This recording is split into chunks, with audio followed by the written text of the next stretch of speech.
Hello and welcome to another D&D Stories. I am your host, TheWriter, and this is the show where we sit here and I regale you with all the tabletop gaming stories and remember when something cool happened. So we return once more to my high school gaming group, the clown shoes know-nothings that we were. Barely knew the rules, barely understood what was going on, but we were throwing dice and having fun. So we come to the next episode of this facade of a campaign we were going on because we did not have the capacity to run like a big epic storyline. So every game was something completely different. So we spun the DM's wheel to see who was going to be DM, and we went over to our stable of characters, choose your character, and to decide who was going on this adventure. So we came up with Yenot, Silver Streak of the East, Jacobus Maximus, Delfnar of the Many Thoughts, and I think Micah the Monk. Micah was another friend of ours who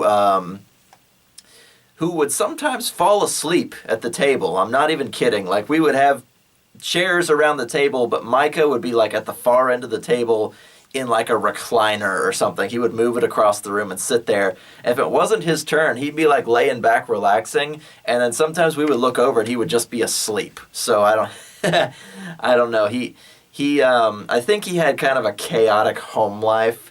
So Micah the Monk would like pop up and be like, I'm gonna do flurry of blows, and then when he was done doing flurry of blows, his turn would be over and he would go back to sleep. But I forget who was DMing this time. It may have been Quentin again, come to think of it, because all the games that I remember, he was behind the screen for this. Yeah,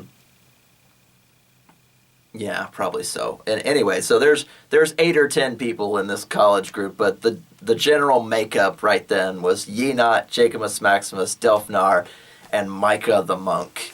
So we start our story getting an invitation to a nearby town to help check out a local wizard's tower. And we go over to the guardhouse of this town, and the guard captain says, well, I've heard of your exploits in, X, Y, and Z adventures that are being told by bards throughout the land. And by now we're level 6, level 7, just from sheer number of bizarre adventures that we've gone on. The water house, the Cathedral Valley Heights horse race, we all walked away alive, and all the rest. We've gone up to like 7th level, so even for a bunch of jack-offs that aren't doing anything campaign-wise, we're getting kind of up there. And Yenot has since gotten a special magic item called the Breastplate of Command, which I've told you about before. It helps him gather followers and be more authoritative to getting people to follow him around. And everybody's spent their money. Delfnar's got a shiny new, double-handed axe, and Jacobus Maximus got a big flamey sword because of course he could. Everybody's spending their money on weapons because we're not doing a lot of dungeon crawling. We're just doing a lot of killing and looting. So we are the epitome of the murder hobo group that nobody wants to be a part of. And Micah the Monk has no weapons on him because he's a monk and they don't use a lot of weapons, but he does have magic rings. Micah the Monk carried around a lot of magic rings, like a fire resist ring, a ring of protection, a ring of featherfall, even though he already had featherfall. He kept like a jewelry box that had like, oh, what's my loadout of rings gonna be today? And he had like a dozen rings or 20 rings or whatever it happened to be. And that was actually really interesting, since monks can't really wear a lot of armor and they can't use most weaponry. His versatility was in all of his accessories, so he would bling himself out according to whatever was going on, whether it be water breathing or walking on hot coals or climbing like Spider-Man. He had a ring for everything. It was amazing.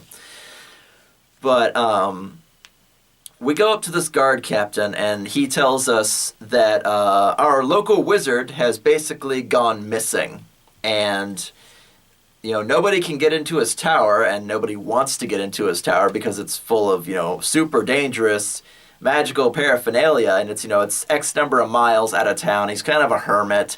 He pays tons on taxes because he wants to be able to live there on his own. It's his land, it's his tower, it's his magical amenities. There's inspectors going in now and then to make sure he's not doing anything illegal magic-wise, but the number of, permits that the guy has to have has been adding up over time, and nobody's seen him in almost 2 months.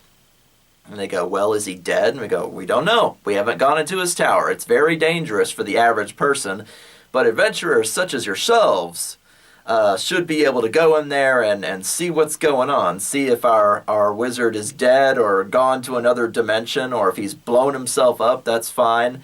We need to know what's happening because, he's not paying his taxes and he's not sending for groceries and stuff like that. So he owes the nearest town a lot of money, and we got to find him. And I go, oh, of course, money. That's what's driving this, not concern for the man himself. I go, well, he's kind of an asshole. That's why he lives by himself. Oh, okay, fine. And I go, well, where can we find this tower? Oh, it's off through the woods, because of course it is. The magical woods of blah-de-blah, where, occasionally magical creatures are seen, but not too often that they're much more than rumor. And we go, oh, okay. So we stay the night, we bang bar winches, we make jokes, we laugh, we pick on the local bard, because of course we do, and we leave 20 gold in his little mug for tips and stuff like that. We do all the usual staying the night somewhere adventurer stuff. We buy potions, we buy bits and pieces with the money that we have, and then we go on. We're like, okay, we're breaking into a tower, somebody buy a crowbar, or somebody buy smoke sticks, somebody buy this, somebody buy that. And we tally up for a while, and we're like, okay, we're ready, let's go. And we take off down the road. We've got horses by then, thank goodness. And Delfnar has his idiot horse that he got with him. Somebody in the comments last time said that when Delfnar went and bought a normal horse to go into a horse race, that he was reminded of the retarded horse from Family Guy. And I was like, yeah, it's kind of like that. So you can imagine a barbarian decked out to the teeth with a derpy-eyed horse going off into the enchanted forest, into the sunset. You can imagine what that was like. So it's not a hard place to find. I mean, it's like 5 or 6, maybe 7 stories tall, so it is above the tree line. And it's like, oh, well, there's our tower. We can just ride there on horseback. And, there's a narrow road that goes there because, again, the guy has to get his magic supplies and his groceries and stuff. He's not just like out on a rock somewhere where nobody can reach him. He's got to eat, and he's got to get mail and stuff like that. So he's got like a driveway, basically, that's too narrow for a carriage, but you could probably get a small cart through there, and it's no problem for our horses. So we travel along, we roll the percentile to see if we run into any manner of magical beast, but we do not. We are very lucky. And we arrive at this tower, and there's a stone courtyard and a little overhang for our steeds to be tied to one side. And it's got the straw thatched roof, and the water in there seems okay. And we tie up our horses, and we look up at this tower, and we notice that the upper windows are smoking, like they've been blown out. And Micah the monk looks around and he goes, do I see like any glass out over the courtyard, like maybe something exploded? And we roll and we check it out and we look around. The sun is setting, so it's rather hard to see. But if you stand, at a certain angle from the sun or a certain angle from whatever light is nearby, you could see any glass that was on the ground. And sure enough, we find enough glass to make up a window from one of the upper floors. So something blew up when nobody was looking, and it's still smoking, which is odd considering they haven't seen him for months. So whatever's up there is still burning. Is it like a coal fire under Silent Hill? It just never stops burning? I don't know. It's magic. We don't have to explain it. Anyway, so we're like, okay, so we are just seek and find, search and recover, whatever it happens to be. And if we find this guy dead, fine. If we find him alive, fine. That's not our concern. The guard captain just told us to be cautious going up through this wizard's tower and find out what happened to him, or if he's just hiding out in, tax evasion and stuff like that. So we go up and we try the door and it's locked, so we have our crowbar and we pry it open. They're like, well, if I was a wizard and I wanted to keep people out, I probably would have trapped that door or hold portal on it or something. But, we just crowbar the damn thing open. And we emerge into this tower. And the tower it's about the size of a lighthouse. I mean, it's fairly large and there are enough floors that each floor is like a main room. There could be a kitchen up there. There could be one floor is a bedroom. It could be one floor is whatever. We emerge into this place, and it's like a study, basically. Like, this guy does not entertain guests. Whatever small amount of room he's got is dedicated to his wizarding, his wizard studies. I don't know. I don't remember. What did we say his main projects were? They were kind of all over the place. Like, we found his alchemy kit, and we found his big bookshelf full of spell books, and we found, a diorama of the solar system and things like that. There were strange instruments hanging from the ceiling. It was kind of like a jack of all trades, master of none sort of thing. And of course, Yenot Silver Streak of the East immediately goes over to his bookshelf and starts pawing through his spell books. Like, is there anything bad here? Was he studying necromancy and blow himself up? But no, there's a lot of stuff for like weather control, most of which for like moving clouds, so he could observe the starry night sky with his telescope. And there was stuff on curing illnesses and purifying water and a lot of different things, but no real like major projects going on. It was very strange. But then we notice sitting in the corner behind his like big oaken desk is a young woman chained to the wall. And we immediately go over like, who are you? Why are you chained to the wall? And he goes, I have to give her a name. Let's say Dulcea. I don't know. I am Dulcea. I am the wizard's concubine and servant. And she goes, concubine? You mean like you're his? And she goes, yes, I am. And he goes, well, what are you doing chained to the wall? I mean, you should have starved to death a long time ago if this guy's been missing for 2 months. And she goes, do I look human to you? And we kind of give her a closer look, like she might be elven or something. And no, she has a tail. And in the braids of her long hair is a tiny pair of horns sticking out of them. They've been like shorn off and then sharpened so they don't like stick way the hell out. Like, she was meant to look like a person. She's a demon. She's a succubus. And, she's been out of hell for so long that this wizard, sawed off her horns and got her a long dress so her tail wouldn't be showing. And she's been away from the fires of hell for so long that she's not red-skinned anymore. She's just pale. And, we kind of lean and, she smiles at us and we can see the fangs and we can see, this woman is a succubus chained to the wall. And she was, beautiful enough that we were about to get the chain off and we were like, no, wait. So wait, our wizard summoned a succubus to be his servant? I mean, isn't it like if you have sex with a succubus, you die or you lose your soul or whatever? And she kind of folds her arms and looks to one side like she's just super annoyed with how stupid we are. And she goes, look at the floor. And we look down, and the whole floor, since the room is circular, the whole floor is a magic circle. And they go, Yenot, can you read that? And Yenot, rolls the knowledge arcana. It's a devil's trap. She can't leave this room, or she can't leave the tower, rather, of her own volition until, like, the circle is erased or deactivated or whatever, but it's, like, etched into the stone floor to keep her there forever. So she can't leave, killing him, she would be there forever by herself or until some group of idiots came along and unchained her or wrecked the circle or anything. And she goes, now look at the ceiling. And we look up and the same circle is there. So every floor of the tower has been etched with a devil's trap. to it's like a protection of circle against evil or whatever it's called, where once something evil steps into it, they can't step out. So it's like Supernatural. If you've seen that, they always draw the devil's trap, and then as soon as they set foot in it, they can't leave until something messes up the circle.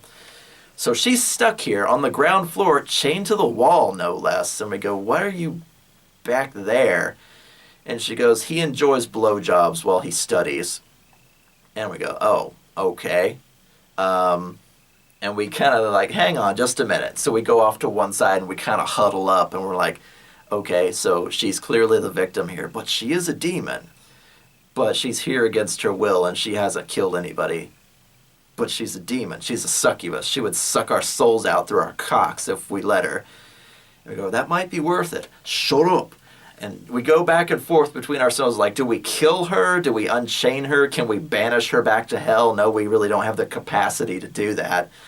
Because I think banishment is like high-level magic or divine magic. I don't remember. Somebody in the comments will tell me, oh, demon banishment is from this book on this page, and only these classes can do it. Don't you know that, Tony? No, I don't know that. I don't have encyclopedic knowledge. But we decide at the time that we don't have the capacity to banish her back to hell, so we've got to leave her on the wall, leave her chained to the wall. She's basically just sitting there with a manticle around her ankle.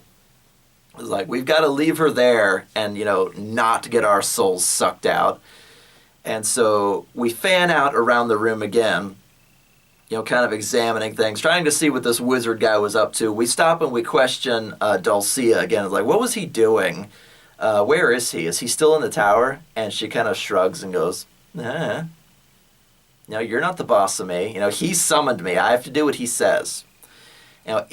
If he's dead, then that means I can go. But until I get confirmation, I can't.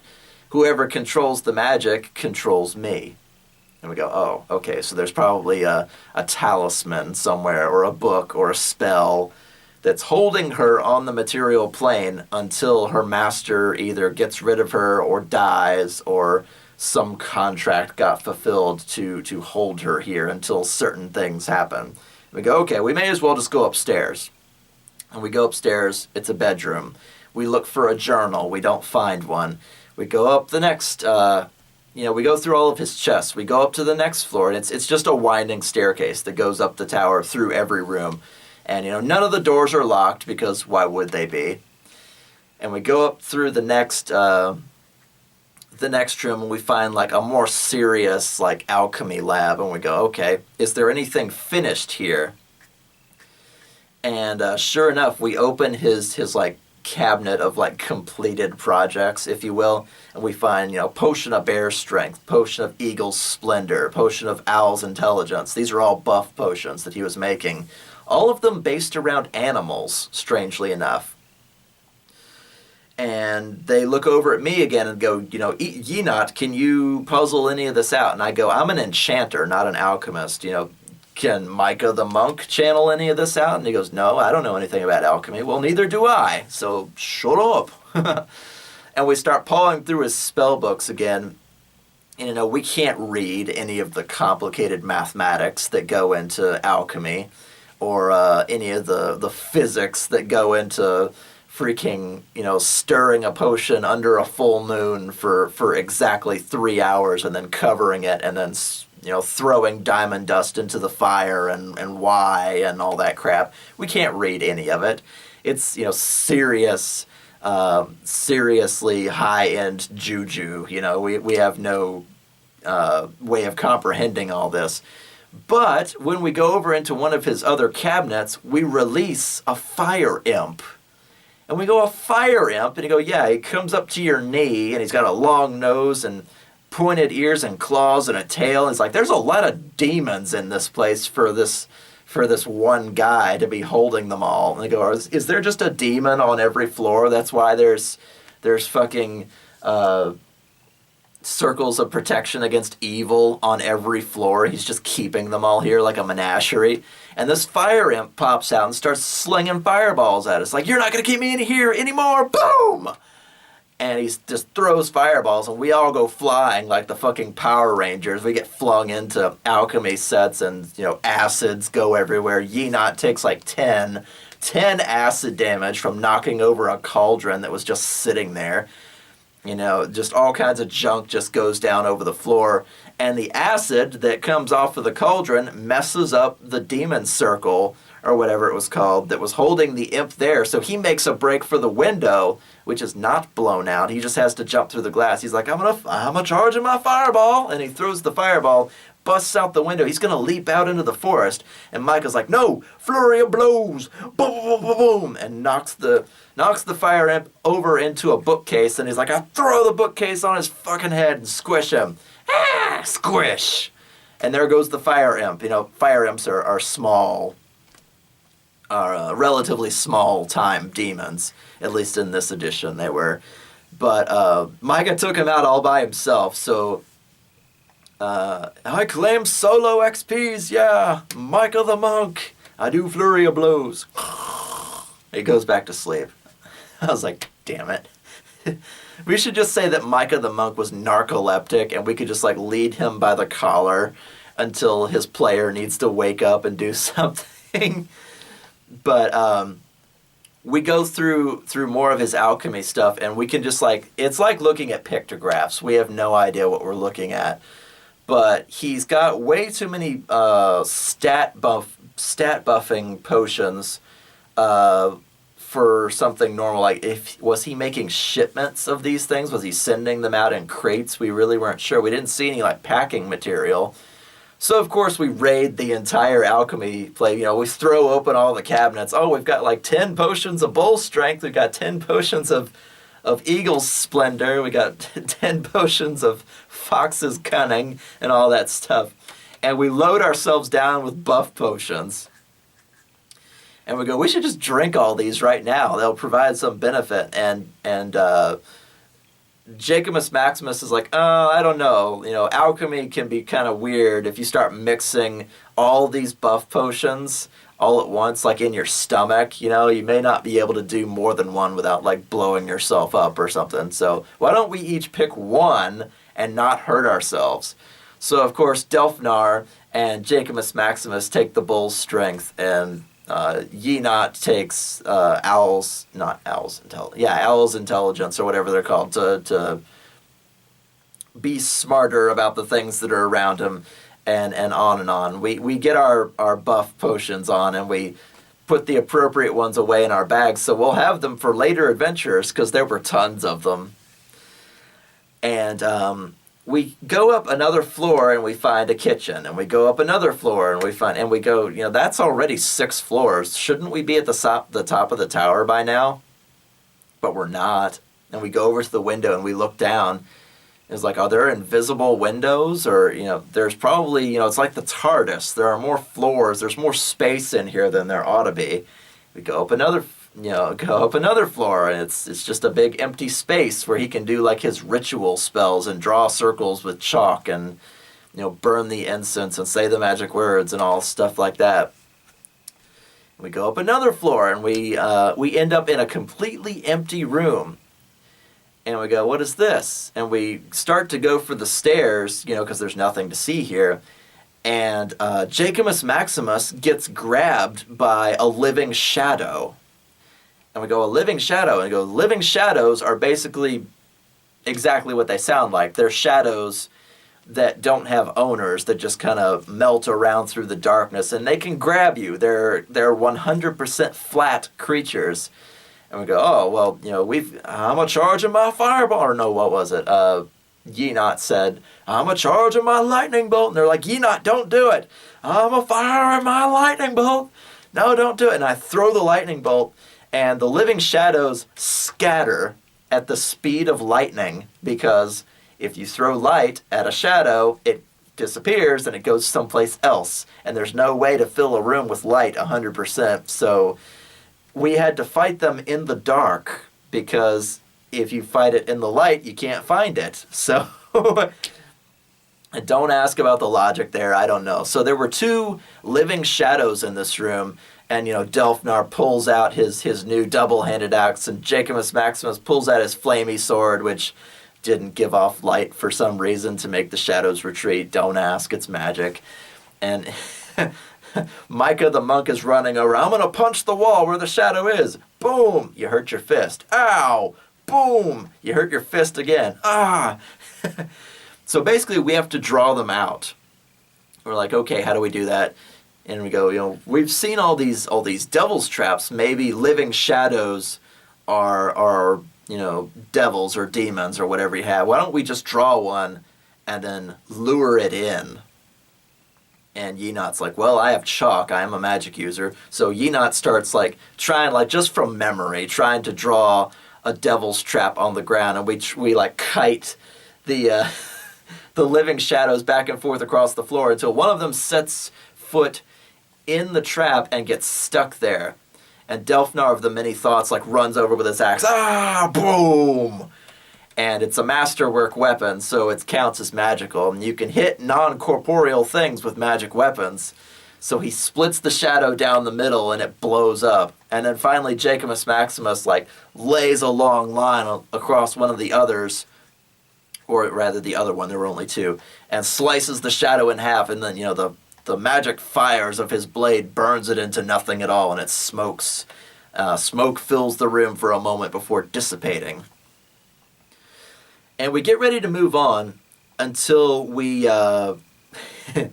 we find something interesting, something else in that room. We thought it was bare and empty, but we notice that there are no bricks in this, or stones in this room, making up the walls. It's just flat.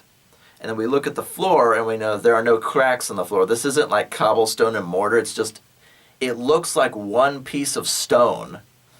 And we start looking around this is really unusual to have the seventh floor of your tower be one piece of hollow stone. How did he do this? Magic. Yes, I know magic, but how did he do that? Why is it like that here? And they go, well, if he was drawing magic circles, he would want a completely flat space, right? Well, yeah, but how did he do it? This isn't drywall. This is something else. This is flat stone. And over in the corner, under the staircase, we find a crystal.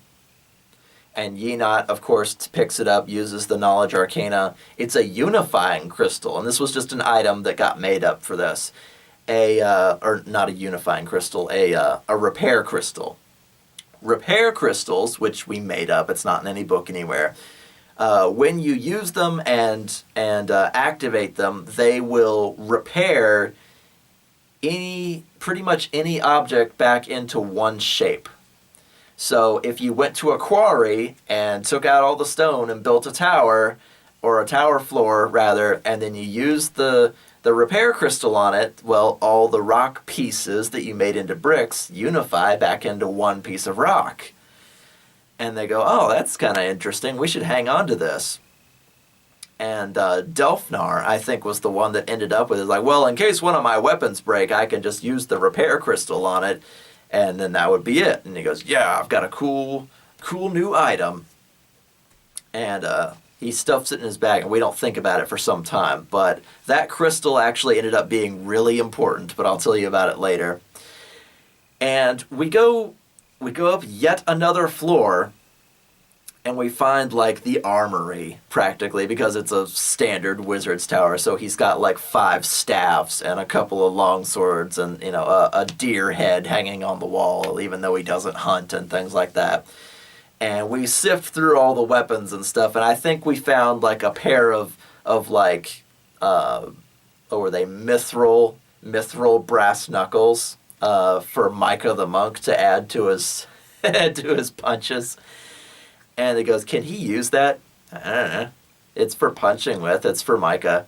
Oh, okay. So Micah's got these two mithril things on his knuckles to punch things with, and they've got the cross and the crescent moon and the Jewish star, and it's for punching evil things. It's got all the symbols on it from the coexist sign, if you will, if you've seen that bumper sticker. I hate that bumper sticker so much. Anyway, so Micah's got some new punch-in widgets to have. And we go, okay, he could be, this wizard could be anywhere. We've got to find, how many floors are in this damn place? We've gone up, like 10 floors? We go up another floor. And we find what looks like an observatory, like there's a telescope sticking out and all kinds of astronomy charts sticking everywhere. And there's nothing of interest anywhere. And we look through the telescope, it's pointed at the sky, we see stars, it's night by now. And we look around and we try pawing through his papers. There's really nothing here. And we go, what was the point? Was he not home? Did he go somewhere? We would have seen him, or somebody would have seen him. He's only got the one driveway, unless he took off into the woods. And, judging by his tastes, I don't really think he just hoofed it somewhere. And, of course, Delfnar wanders over and, looks out the window to see if there are any other roads that go anywhere. And the DM goes, well, Delfnar, you find there is another tower jutting off the side of the one you're in. And we go, what? And we all rush to the window and we look, and there's a secondary tower. It's attached with wood and other buttresses and things. And we go, we didn't see a side path. How do we get in there? Or how did he get in there? He's a wizard. Shut up. How did he actually get in there? Did he fly? Did he teleport? How do we get over into that secondary tower? And Yenot's like, well, Micah, can you jump over there and just use a rope? And Micah's like, yeah, I can do that, because there's a window. The window is sitting open, also smoking. And we go, or it's the window we saw when we first got there that was smoking. It's how did we forget about that secondary tower? I don't know, because we've been going up 10 floors. And, that's the window that's smoking. So Micah takes the end of a grappling hook and he puts it on his belt and he's like, okay, super monk leap, ha! And he flies out the window and turns like a tornado and closes his fists with the mithril brass knuckles. It's like that scene from the beginning of The Matrix where Trinity flies across the damn street and goes into the tiny, tiny window before tumbling down the stairs. He goes just like that, just matrixes into this tiny window.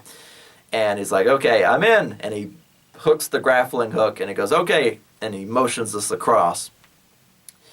And, we kind of zip line across using the flats of our weapons or the belts from around our waists. And we zip line across into this secondary tower area. And, we all turn around once we've secured ourselves.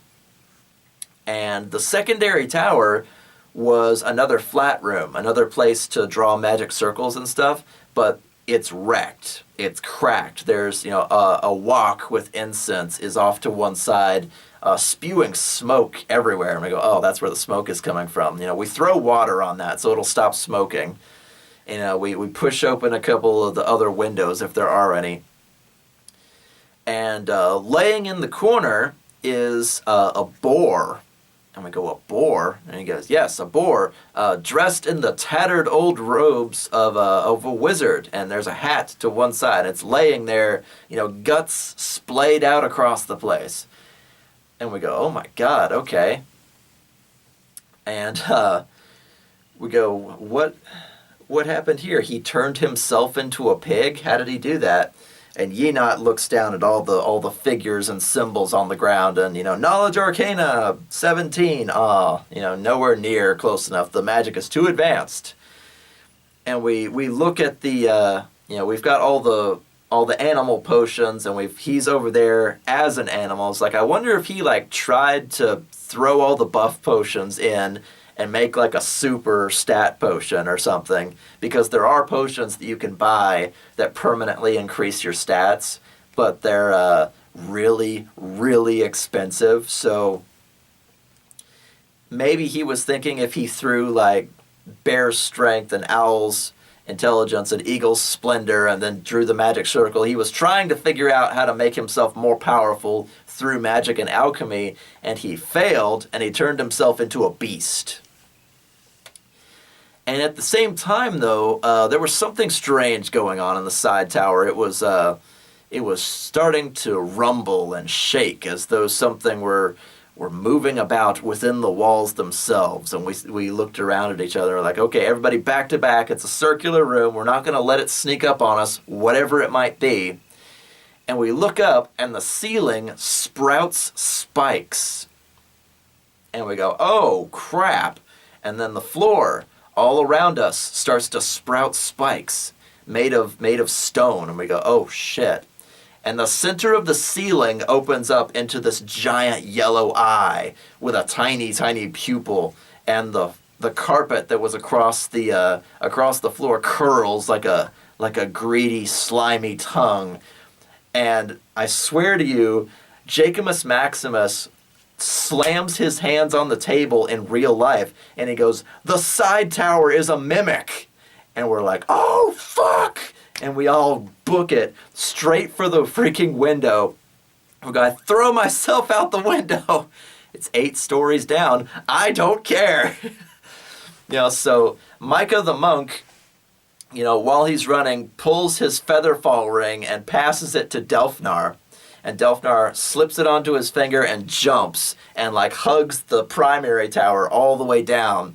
Yenot had not a featherfall cloak, but something similar. He kind of parachuted down. It's like it was supposed to keep him from taking falling damage, but it wasn't featherfall. It was something else. It was like an impact prevention cloak or something like that. Probably another magic item that we just made up. So Yenot grabs the bottom of his cloak with both hands, is like he kind of Batmans down, and Micah the monk is a monk, so he slides down the tower after Delfnar. Jacobus Maximus, not so lucky. He leaps out just as the jaws of this giant 10-ton tower mimic close behind him, and he leaps out. It's like, I draw my daggers and try to freaking Prince of Persia my way down. And he goes, it's solid stone, you better make a good roll. And he rolls it, and he pulls his 2 side daggers and he slams them into the tower. He grinds all the way down, and then the blades break. And he's like, shit! And he falls. He falls all the way down to the ground, and he hits the ground for a catastrophic amount of damage, and he dies on the ground. It's like he fell, 8 or 9, 10 floors, and just, even if each one of those floors was only 10 feet, that'd be, 9d6 freaking damage of impact damage, plus landing funny, plus any other amount of things that can be attributed to gravity. So he did not make it. He splatted like a damn pancake. And, the rest of us, oh no, Jacobus Maximus, he was the butt of all our jokes. No! But, Yenot looks up at the secondary tower, which is apparently a giant mimic.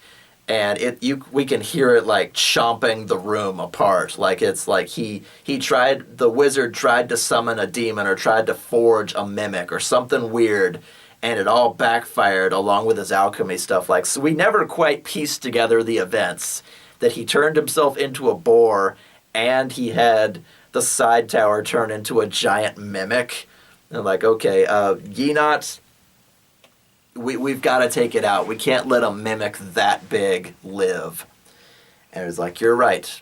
I don't have the fireball spell, but I do have lightning bolts. He's like, I'm a charging my lightning bolt. Go on and do it, Yenot. I'm a firing my lightning bolt. Stop milking it, Yenot. I'm gonna fire the lightning bolt. Lightning bolt, boom! And Yenot aims for the buttresses and the struts and the wooden bits that are holding the tower on rather than the tower itself. And the 10-ton stone tower falls from the sky, falls 10 stories to the ground, where it smashes into countless pieces of stone and mortar. And, the mimic itself screams, and the carpet that was the tongue gets gutted out in all directions, and an ocean of blood goes everywhere like somebody popped a tick. and it smashes all into ruin from sheer weight. And we stand there kind of as the dust settles and the pool of blood goes out in all directions. And we go, Jesus Christ, that got really serious really, really quick. And we go, Jacobus Maximus, no. And then it's like, well, he will be missed. And, the guy that plays him is like, he's got his hands on his forehead because he's the only one that didn't make it down. And he goes, we must bury him and pay tribute to him. And Delphinar's like, well, what about this repair crystal? And we go, Delphinar, no, he's not broken, he's dead. And we go, yeah, that's probably right. And the DM kind of confirms this, no, it's not a resurrection crystal, it's a repair crystal. So it will repair anything that is in pieces, but it won't bring him back to life. So, his body is shattered. You could repair the body, but the soul is gone. So, thusly ends the tale of Jacobus Maximus, chewed up and spat out by a giant 10-ton mimic, fell to his doom as all of his friends glided safely to the ground. Poor Jacobus.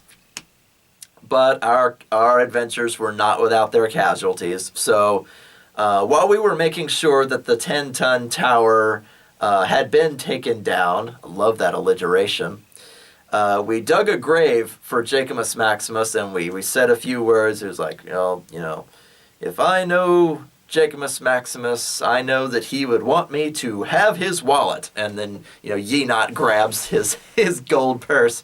And Delphinar's like, dibs on his flamey sword. And we start, dividing his stuff up. He's like, I'm still sitting at the table, guys. Come on. He goes, nope, you're dead. We're dividing up your crap. Have you ever had that happen, by the way? In the comments below, have you ever had a party member die? It's like, he's covered with magic shit. We can't just leave it behind. It's like, you're looting my body. And, you ever had an argument like that? I want to hear about that in the comments below. When a party member dies, how do you split his stuff? But we buried Jacobus Maximus, and we put a headstone down and all that good stuff. The wizard turned himself into a boar and apparently wrestled with powers that were too great for him. And part of his tower was a mimic, and just it was all over the place. So what became of the succubus, we don't know. We forgot all about her, and we left. But we went back to the guards at the nearest town, and we go, he meddled in magics too great for himself, and we collected our reward money, and we said, the tower is not safe. You should probably have a siege engine destroy it or something, because there's too much weird magic shit in there. It's not worth looting. It's not worth anything like that. So I guess the succubus would have been crushed if the tower was collapsed on top of her. But we made a great big mess, and we buried a party member, and we left. So we got XPs to go up to 8th level or whatever it happened to be, and we kind of called it a day after that. The 10-ton tower takedown was a great big mess. So I don't know. Make of that what you will, because it was damn. So yeah, I guess that's all there was for that particular adventure. So I hope you enjoyed that, and I hope you guys will join me again next time for another episode of D&D Stories. Keep gaming. Hey guys, thanks for watching. I really love telling D&D stories, and I also really love eating food. So if you'd like to toss a couple of gold pieces into this humble bard's hat, be sure to check out my Patreon. If you enjoyed this story, be sure to hit the like button as well. And if you'd like access to maps, character art, and channel updates too, check out the D&D Stories Facebook. Keep gaming!